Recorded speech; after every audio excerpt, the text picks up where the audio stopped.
इसकी जानकारी किसी को नहीं थी, इसीलिए इसकी अब 46 साल के बाद लिस्टिंग कराई जा रही है और डिजिटल लिस्टिंग इसकी कराई जाएगी, जिसको पिछली बार इसी लिस्टिंग में 70 दिनों का वक्त लगा था। मई में शुरू हुई थी ये सूची बनाए जाना और जुलाई में खत्म हुई थी सूची बनाए जाने की प्रक्रिया। और अब इस बार जब भीतरी भंडार के बाद बाहरी भंडार तक पहुंचेंगे, अलग अलग दरवाजों को खोला जाएगा, तो क्या निकलकर सामने आता है ये देखना महत्वपूर्ण होगा। तो बता दें आपको कि दीपेश ने वहां पुजारी से भी बातचीत की थी। उनका ये कहना था कि जब 1:30 बजे ये प्रक्रिया शुरू की गई थी खजाने को खोलने की, उसके बाद आधे घंटे में 3 दरवाजों को खोल लिया गया था। 7वें दरवाजे में ही मुख्य खजाना है। और अब बात करेंगे ट्रेनी आईएएस अधिकारी पूजा खेड़कर की, जिस ऑडी कार को लेकर लगातार अपना रौब यहां पर दिखाती थी और उस पर लाल बत्ती और नीली बत्ती लगाकर वो घूमती थी। अब उस गाड़ी को सीज कर लिया गया है और इसके बाद में प्रशासन पूरी तरीके से एक्शन मोड में नजर आ रहा है। आप देखिए इस रिपोर्ट के जरिए।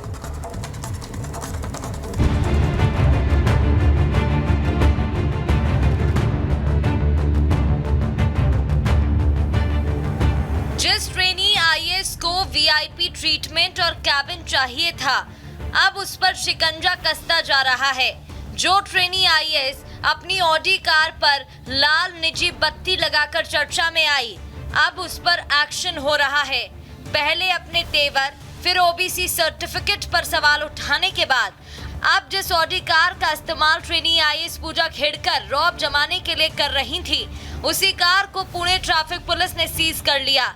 कार को ट्रैफिक स्टेशन लाया गया है, जहां उसके दस्तावेजों की जांच की जा रही है। यही वो गाड़ी है जिसको लेकर नोटिस जारी किया गया था। 26,500 का चालान था। यहाँ लाल पीले नीली बत्तियां लगाकर घूम रही थी, क्योंकि प्रोबेशनरी आईएएस ऑफिसर है पूजा खेड़कर, उनको इजाजत नहीं थी, लेकिन इसके बावजूद इस गाड़ी का इस्तेमाल कर रही थी वो। महाराष्ट्र शासन इसमें लिखा हुआ था, लेकिन फिलहाल देखिए यहाँ से तो ना लाल नीली बत्ती है और ना ही महाराष्ट्र शासन कहीं लिखा हुआ है। देर रात बताया जा रहा है कि पूजा खेड़कर का जो ड्राइवर है, उनके घर का जो ड्राइवर है, उसने ये गाड़ी आरटीओ में यहाँ जमा करा दी है। अब ये भी कहा जा रहा है कि अब हो सकता है इस मामले में कुछ और एक्शन लिया जाएगा। एक्शन ये कि हो सकता है जो लाइसेंस है वो सस्पेंड किया जाए या फिर आगे की छानबीन की जाए पूरी। जानकारी के मुताबिक गुरुवार को कार को लेकर एक नोटिस जारी किया गया। निजी कार पर महाराष्ट्र सरकार का बोर्ड और लाल बत्ती लगाने को लेकर नोटिस जारी हुआ, जिसके जरिए पूजा को अपने कागजों के साथ ट्रैफिक पुलिस स्टेशन बुलाया गया। ये भी सामने आया कि कार पर 21 जुर्मानों की 26,500 की राशि लंबित है, जिस पर पुलिस मोटर वाहन अधिनियम 177 के तहत कार्रवाई की जा रही है। ये भी सामने आया कि ऑडी कार किसी प्राइवेट कंपनी के नाम पर रजिस्टर्ड है, लेकिन इस पर महाराष्ट्र सरकार का बोर्ड लगाकर चलाया जा रहा था। जो जुर्माने लगे हैं उसमें ओवर स्पीड, सिग्नल जंप जैसे मामले शामिल हैं। हालांकि ट्रेनी आईएएस पूजा खेड़कर के परिवार ने ये चालान भर दिए हैं और देर रात गाड़ी को उनके ड्राइवर ने आरटीओ ऑफिस पहुंचा दिया है, जहां आगे की छानबीन की जाएगी। एक तरफ तो ट्रेनी आईएएस पूजा खेड़कर सवालों के घेरे में है। पोस्टिंग से लेकर उनके आईएएस बनने तक पर सवाल खड़े हो रहे हैं। फर्जी तरीके से आईएएस बनने के आरोप पर प्रधानमंत्री कार्यालय ने भी रिपोर्ट मांग ली है। नखरों को देखकर पुणे से वाशिम ट्रांसफर कर दिया गया है। तो वहीं अब इन सब के बाद ऑडी कार को लेकर पूजा खेड़कर की दिक्कतें और बढ़ गई हैं। Bureau report, Republic Bharat. Khedkar परिवार की मुश्किलें कम होने का नाम नहीं ले रही हैं। पूजा खेड़कर को लेकर जांच कमेटी गठित की ही गई है, लेकिन साथ ही साथ अब उनकी मां मनोरमा खेड़कर को लेकर भी नोटिस जारी कर दिया गया है। जो एक उनका वीडियो सामने आया था जिसमें किसानों को धमकाती दिख रही थी, उस नोटिस में क्या है और कैसे मुश्किलें बढ़ रही हैं खेड़कर परिवार की, इस रिपोर्ट में देखिए।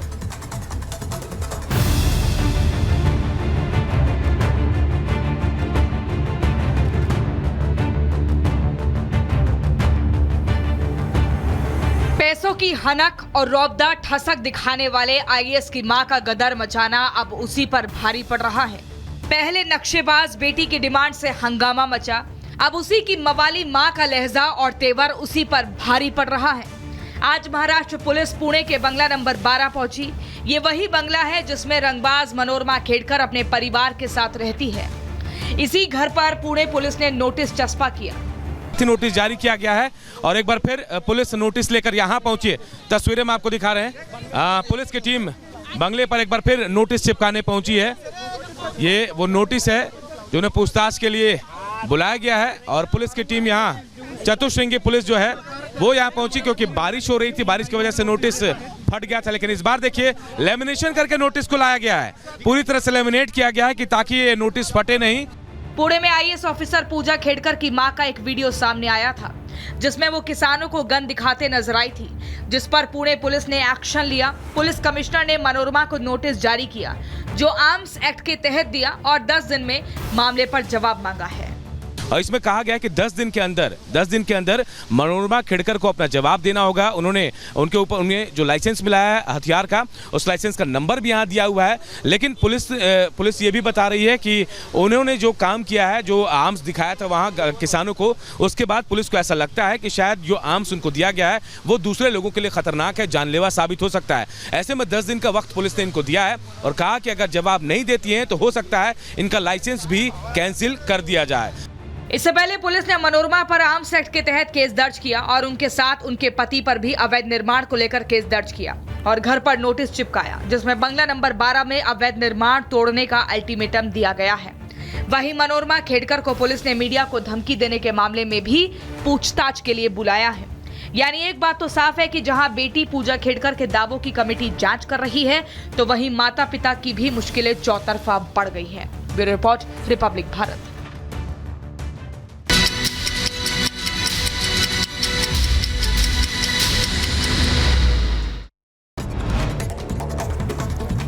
जगन्नाथ मंदिर में खोला गया रतन भंडार, मंदिर की बढ़ाई गई सुरक्षा, मंदिर के बाहर आरएएफ की टीम तैनात। मंदिर परिसर में लाए गए लकड़ी के बॉक्स, मंदिर से मिला खजाना बॉक्स में रखा जाएगा, कटर लेकर पहुंची टीम। लोकसभा चुनाव के बाद उत्तर प्रदेश में बीजेपी की कार्य समिति की बैठक, लखनऊ में जेपी नड्डा की अध्यक्षता में बैठक। मीटिंग में सीएम योगी आदित्यनाथ समेत पार्टी के कई बड़े नेता मौजूद रहे। एमपी के इंदौर दौरे पर गृह मंत्री अमित शाह पौधारोपण कार्यक्रम में शामिल हुए, 11 लाख पौधे लगाने का संकल्प लिया। गृह मंत्री अमित शाह के इंदौर दौरे और पौधारोपण पर शामिल होने पर जीतू पटवारी का बयान, कहा पर्यावरण को लेकर जो भी किया जा रहा है उसका स्वागत है। यूपी में बीजेपी प्रदेश अध्यक्ष भूपेंद्र चौधरी ने राहुल को लेकर अखिलेश को दी नसीहत, कहा कांग्रेस भस्मासुर है और भस्म आपको कर देगी। विधानसभा उपचुनाव परिणाम को लेकर बोले पप्पू यादव, कहा लोगों ने कई सालों तक एनडीए को वोट दिया मगर कुछ नहीं हुआ, जिसका गुस्सा कैंडिडेट को झेलना पड़ा। शहीद कैप्टन की पत्नी के खिलाफ अभद्र टिप्पणी का मामला, राष्ट्रीय महिला आयोग ने लिया संज्ञान, मामले में दर्ज की गई एफआईआर।